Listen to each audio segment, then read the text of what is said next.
कहानी की शुरुआत होती है मध्य प्रदेश के एक छोटे सुनसान गांव कालसरा से, जो घने जंगलों के बीच बसा था, जहां सूरज ढलने के बाद पंछी भी उड़ना बंद कर देते थे और हवा में अजीब सी ठंडक रहती थी, जैसे कोई अदृश्य निगाहें हर वक्त देख रही हूँ। उस गांव के किनारे एक पुराना टूटा हुआ बंगला था, रुद्र हवेली, जिसे लोग शापित कहते थे, क्योंकि कहते हैं कि 100 साल पहले वहां एक तांत्रिक और उसकी पत्नी ने काला अनुष्ठान किया था, जिसमें पत्नी को बलि के रूप में जिंदा तहखाने में गाड़ दिया गया था और तब से उस औरत की आत्मा हवेली की दीवारों में कैद है। गांव के लोग वहां दिन में भी नहीं जाते थे, लेकिन एक दिन शहर से आया फिल्म छात्र अयान अपने प्रोजेक्ट के लिए वहां गया, ये साबित करने की भूत जैसी कोई चीज़ नहीं होती।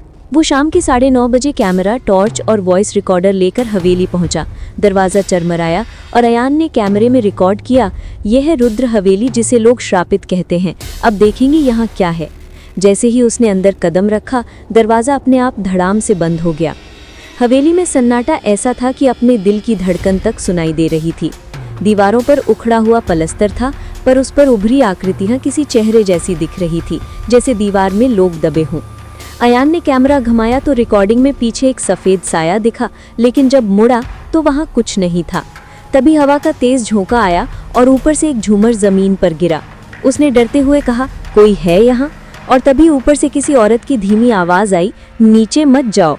आवाज़ इतनी ठंडी थी कि उसकी सांसें जम गई। उसने डरते हुए नीचे तहखाने की ओर जाने वाली लकड़ी की सीढ़ियों पर कदम रखा। हर सीढ़ी उसके वजन से चरमराती थी।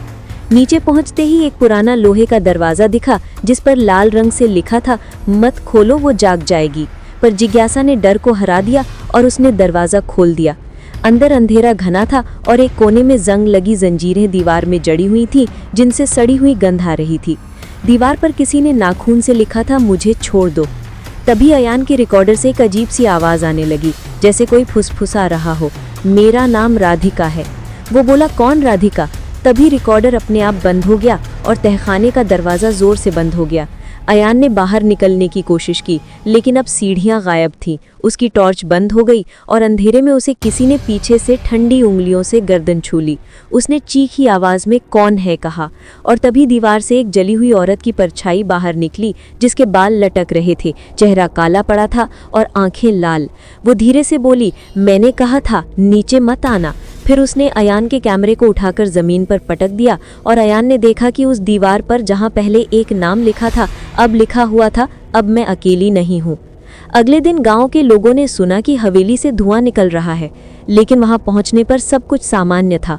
बस तहखाने के पास अयान का कैमरा पड़ा मिला, जिसमें आखिरी वीडियो में वो दरवाज़ा खोलते हुए दिखाई दे रहा था और पीछे से किसी औरत की फुसफुसाहट सुनाई दे रही थी, अब वो मेरा है।